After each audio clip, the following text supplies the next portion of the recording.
থাকুন আপনাদের ঘটনামূলক গজল। তার আগে ছোট্ট একটি নাতে রাসূল সাল্লাল্লাহু আলাইহি ওয়াসাল্লাম একদম নতুন গজল শোনাবো, লিখছে দেখুন। মুক্তিদাতা আল আমিন নবী আমার, ভুবনে তুমি অনন্য উপহার। মুক্তিদাতা আল আমিন নবী আমার, ভুবনে তুমি অনন্য উপহার। মুক্তিদাতা আল আমিন নবী আমার, ভুবনে তুমি অনন্য উপহার। খোদার তরেতে শান মহৎ বুদ্ধিমান, খোদার তরেতে শান মহৎ বুদ্ধিমান। নূরে নূরান্বিত রূপের বাহার। মুক্তিদাতা আল আমিন নবী আমার, ভুবনে তুমি অনন্য উপহার। মুক্তিদাতা আল আমিন নবী আমার, ভুবনে তুমি অনন্য উপহার। মুক্তিদাতা আল আমিন নবী আমার, ভুবনে তুমি অনন্য উপহার। আমার নবীকে আল্লাহ এত সুন্দর করে ধরনের বুকে পাঠালেন।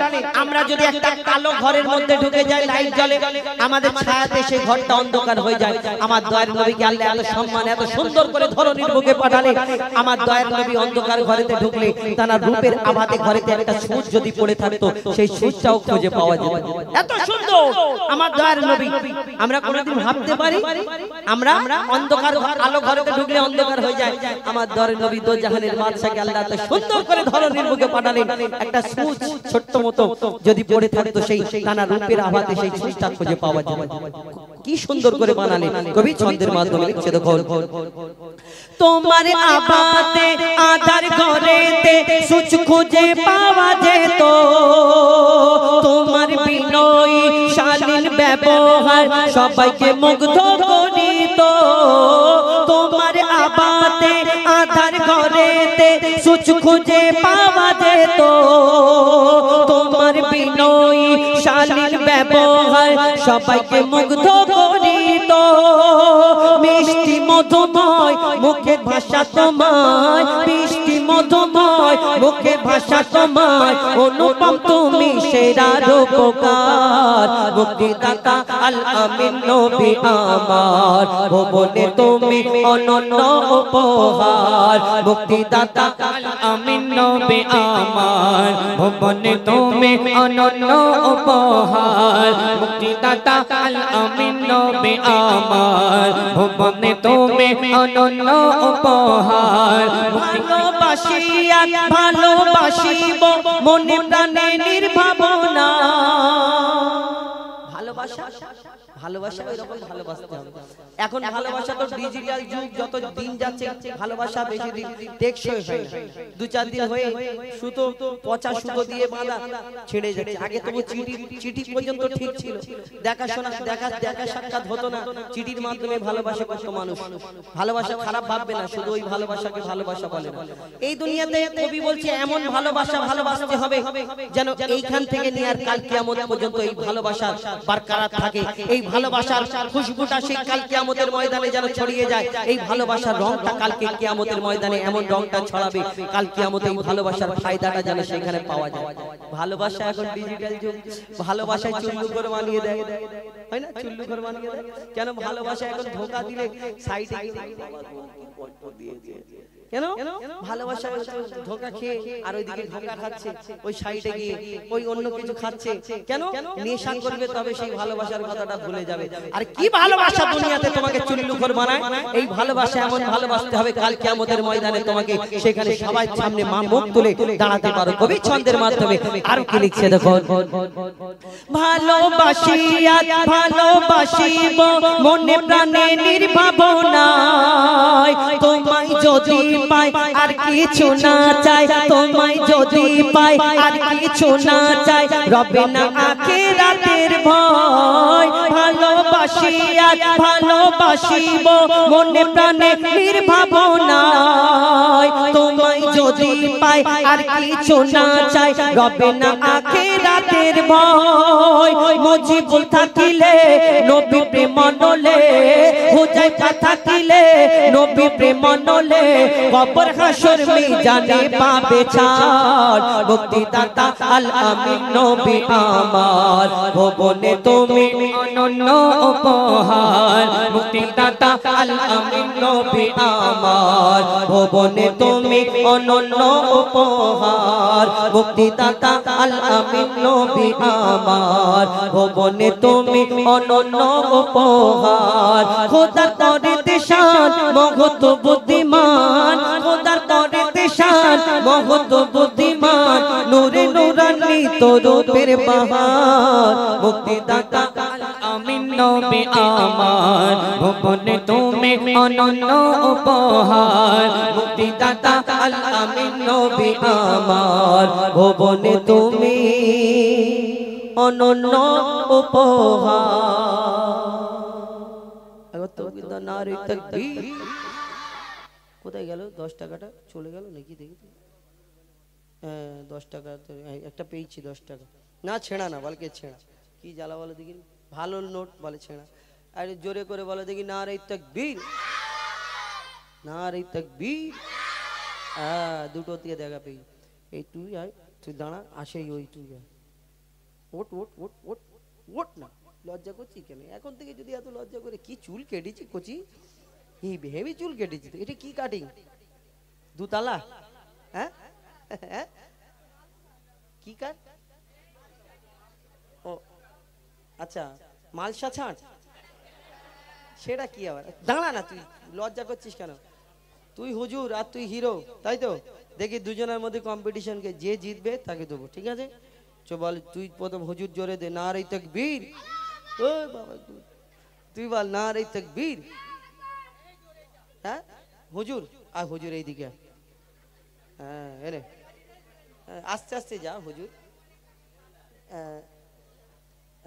একটা একটা করে পাবে সবাই কি সবাই একটা একটা করে পাবে কেন এখন অন্যান্য শিল্পীরা লজেন্সের ডাব্বা আনে সামনে বসিয়ে রাখে একবার করে সবাইকে গাওয়ায় একবার করে লজেন্স দেয় আমরা তো ভাই লজেন্স দিতে পারিনি কেন সবাইকে আমরা ঘটনামূলক গজল আমাদের গজলগুলো একটু আপনারা বুঝতে পারছেন শুনতে পাচ্ছেন আমাদের গজল একটু ভিন্ন ধরনের বাচ্চাদের নিয়ে তো কাজ নেই আবার এরা আবার এগিয়ে যাবে অন্য শিল্পীরা আসছে সবাই লজেন্স দিচ্ছে আর এরা কিছু দেয় না কি করব এইগুলো হচ্ছে কচি এইগুলো কি দিচ্ছি বলতো আমার আব্বার গাছের পাতা তোদের ওখানে কি পাতা হয় সবুজ রং হ্যাঁ আমার আব্বার ওই গাছে তো এইরকম পাতা হয় 10 টাকা 20 টাকা একটা গাছ আছে আমার আব্বা আমি সেই দিনে এক জায়গায় মেদিনীপুরে হলদিয়াতে অনুষ্ঠান করছি ওকে বলছি এটা আমার আব্বার গাছের পাতা ও বলছে দাদা হ্যাঁ এসে একটা ছেলে বাচ্চা এসে আমি খুব কান্নাকাটি করছে আমি ওকে টাকাটা দিয়েছি 10 টাকা বলে আবার কাঁদছে আবার 20 টাকা দিয়েছি বলি আচ্ছা ওইটা নিবি নি এটা নে বলে না আমি পাতা নেবো না আমি কেন কাঁদছি বলে পাতা না আমি তোমার আব্বার গাছটাই নেবো কিরকম বাচ্চা বলো এখন আমরা গজলে ফিরে যাব মা ফাতেমার ঘটনা যেটা বলছিলাম একটু মন দিয়ে শুনতে হবে তারপরে আমরা আবার ডুয়েট গজল বলবো আমার ভাই ফরমাইশ করেছেন একটু উর্দু গজল সেটা শোনাবো এরপরে তারপরে আস্তে আস্তে এবারে শেষের দিকে যাব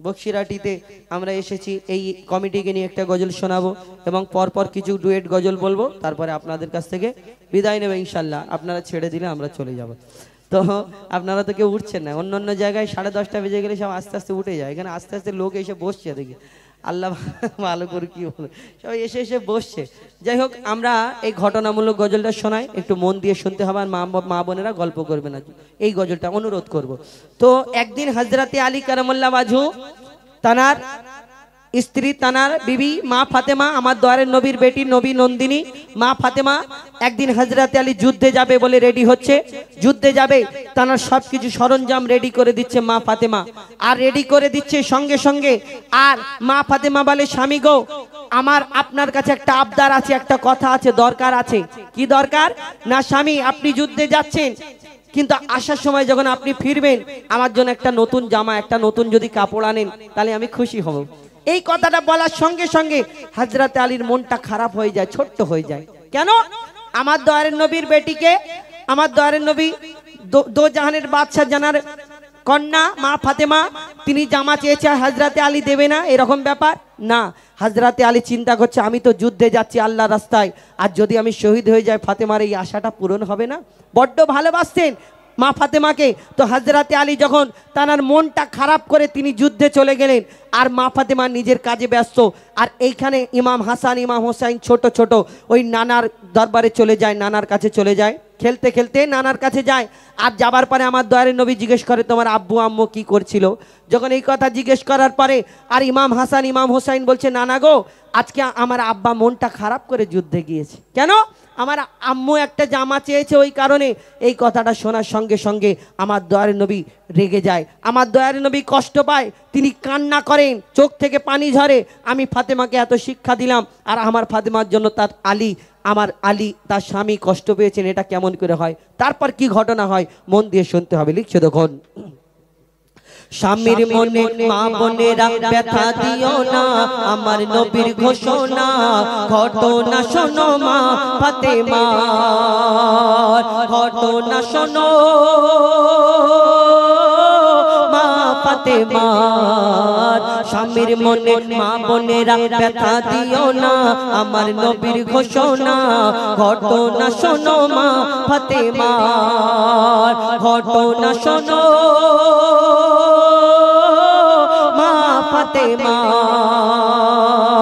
কি ঘটনা শুরু হয় কবি ছন্দের মাধ্যমে লিখছেন, মন দিয়ে শুনুন, ফায়দা হবে। লিখছে দেখুন।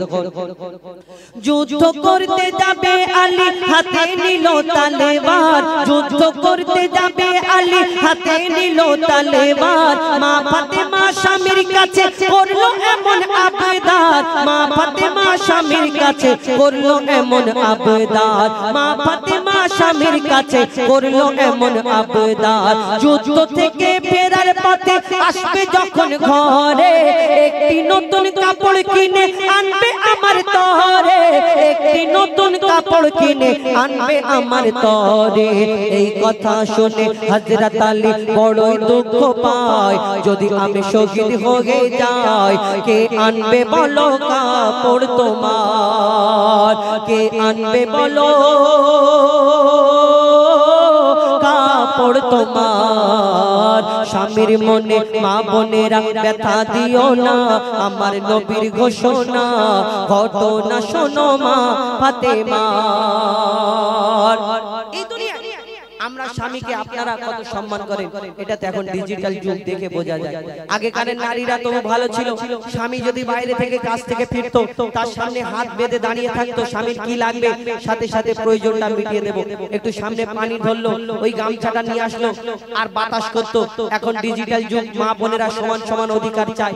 স্বামী যদি বাইরে থেকে কাজ থেকে ফিরে বলে হ্যাঁ গো কচির মা মনির মা আমার লুঙ্গিটা কোথায়, আর যদি মনির মার একটু কাজ, কচির মার যদি একটু কাজের চাপ থাকে বেগ থাকে, তখন যদি লুঙ্গিটা দেখা যায়, ওই লুঙ্গিটা দেখা যাচ্ছে, আর এখানে কাজ করতে শুধু এরকম করে তাকাবে।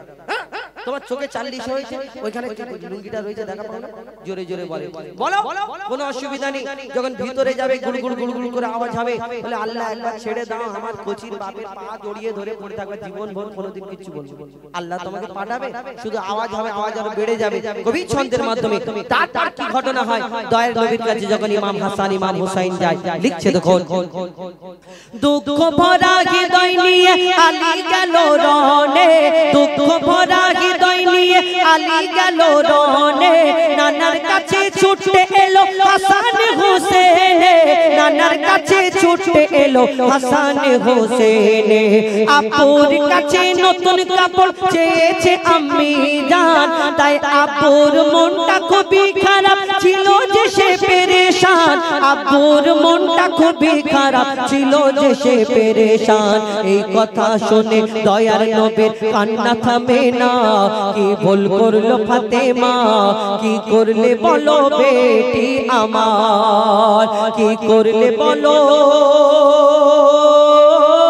বেটি আমার। স্বামীর মনে মা বোনেরা ব্যথা দিও না, আমার নবীর ঘোষণা ঘটনা শোনো মা ফাতেমা। ইমাম ওই আমার দয়ারের নবী প্রত্যেকদিন মা ফাতেমার ঘরেতে খোঁজ খবর নিতে যেতেন, বেটির সঙ্গে দেখা করতে যেতেন। এই ঘটনাটা শোনার পরে আমার দয়ার নবী মা ফাতেমার বাড়িতে আর যায় না। 2 দিন হয়ে গেল, 3 দিন হয়ে গেল, মা ফাতেমা পেরেশান, চিন্তা করে আমার আব্বা কেন আমার বাড়িতে আসে না। মা ফাতেমা ছুটে ছুটে আমার দয়ার নবীর কাছে যায়। আমার দয়ার নবী অন্যদিকে ফিরে যায়, মা ফাতেমার দিকে তাকিয়েও দেখে না। কি বলে কবি ছন্দের মাধ্যমে আরো কি লিখছে দেখুন। যার মুখ না দেখে ঘুমাতো না দয়ার নবীজি আমার, যার মুখ না দেখে ঘুমাতো না দয়ার নবীজি আমার, রাতের পরে রাত কেটে যায় মুখ দেখে না ফাতেমার, রাতের পরে রাত কেটে যায় মুখ দেখে না ফাতেমার। মা ফাতেমা ছুটে এলো আব্বা জানের কাছে, তবু বেটির মুখ দেখে না পেছন ফিরে আছে, তবু বেটির মুখ দেখে না পেছন ফিরে আছে। বলছে নবী ও গো বেটি বাড়ি চলে যাও, আগে স্বামীর কাছে ক্ষমা চাও, আগে আলীর কাছে ক্ষমা চাও, তবে করবে ক্ষমা আল্লাহ আমার, তবে করবে ক্ষমা আল্লাহ আমার। তার বেটিকে যে স্বামীর কাছে আগে ক্ষমা চাও। আর আপনারা যদি স্বামীর সঙ্গে জোরে একটু ঝামেলা করার পরে স্বামী যতক্ষণ না এসে বলবে আচ্ছা ঠিক আছে বাদ দাও, ততক্ষণ না মুখ এরকম এত বড় করবে 5-6 কিলো ওজন হয়ে থাকে, হয় না? কবি শেষ কথায় যখন হযরতে আলী যখন মা ফাতেমা দয়ার নবীর কাছে এই কথা শোনার পরে তিনি ছুটে ছুটে ছুটে ছুটে নিজের ঘরেতে চলে যায়। দরজা বন্ধ করে তিনি হাউ হাউ করে কাঁদে, আল্লাহ আমাকে ক্ষমা করে দাও, আমার স্বামী যতক্ষণ না আসা পর্যন্ত আমার মনটা ছটফট করে। তখন এক সময় হযরত আলী ঘরে প্রবেশ করে, ঠুক ঠুক করে দরজা ঠোকার আওয়াজ হয়। ফাতেমা দরজা খোলো, তখন মা ফাতেমা হযরত আলী ঘরে প্রবেশ করার পরে পা দুটোকে জড়িয়ে ধরে হাউ হাউ করে কাঁদে। তখন আমার দয়ার নবীর কাছে তারা সবাই মিলে আসে। আর আমার দয়ার নবী সেদিন কি বলেছিল লিখছে দেখুন শেষ কথায়। যুদ্ধ হতে হযরত আলী এলো যখন ঘরে, যুদ্ধ হতে হযরত আলী এলো যখন ঘরে, চাইছে ক্ষমা মা ফাতেমা পা দুটোকে ধরে, চাইছে ক্ষমা মা ফাতেমা পা দুটোকে ধরে, ক্ষমা করে দাও আমারে আর করব না এমন ভুল, তোমার মনে ব্যথা দিলে ব্যথা পাই গো খোদার রাসূল, তোমার মনে ব্যথা দিলে ব্যথা পাই গো খোদার রাসূল। আলী ফাতেমা হাসান হোসেন নবীর কাছে যায়, নবী মোর দেখে শান্তি পায়, এমন ভুল কখনো করো না গো আর। নবী বলছে এমন ভুল কখনো করো না গো আর। স্বামীর মনে মা বোনেরা ব্যথা দিও না, আমার নবীর ঘোষণা ঘটনা শোনো মা ফাতেমার, ঘটনা শোনো মা ফাতেমার। শেষ কথা আপনাদের ভালো করে শুনে রাখা উচিত, আমার দয়ার নবী মা ফাতেমাকে সেদিন কি বলেছিলেন লিখছে দেখুন। বলছে নবী আল আরাবী শোনো বেটি ফাতেমা, আলী যদি আজ তোমাকে না করি তো ক্ষমা, আলী যদি আজ তোমাকে না করি তো ক্ষমা, আমি তোমার আব্বা তোমাকে ক্ষমা করতাম না, আমি তোমার আব্বা তোমাকে ক্ষমা করতাম না, স্বামীকে যে দুঃখ দেবে আমি তাকে চিনব না, স্বামীকে যে দুঃখ দেবে নবী তাকে চিনবে না। কেমন শিক্ষা দিয়ে গেল নবী তো জাহান, শুনে রাখ মঈদুল ইসলাম ভুলছিল না মা ফাতেমা, ভুলছিল না মা ফাতেমা। স্বামীর মনে মা বোনেরা ব্যথা দিও না, আমার নবীর ঘোষণা ঘটনা শোনো মা ফাতেমার, ঘটনা শোনো মা ফাতেমার, ঘটনা শোনো মা ফাতেমা। শোনালাম আপনাদের সম্মুখে পরিবেশন করে শোনালাম আর মা বোনেদের জন্য একটি ফরমাইশ মোতাবিক গজল। তো ফরমাইশ মোতাবিক গজল আপনাদের শিক্ষার জন্য, ফায়দার জন্য। আপনারাও খিদমত করবেন, স্বামীদের মুখের উপরে কথা বলবেন না। এখন ডিজিটাল যুগ, তো মেয়েরা সব ফোন দেখে দেখে পরিবর্তন হয়ে যাচ্ছে, সব নতুন নতুন কত রকম সিস্টেম উঠছে। হ্যাঁ,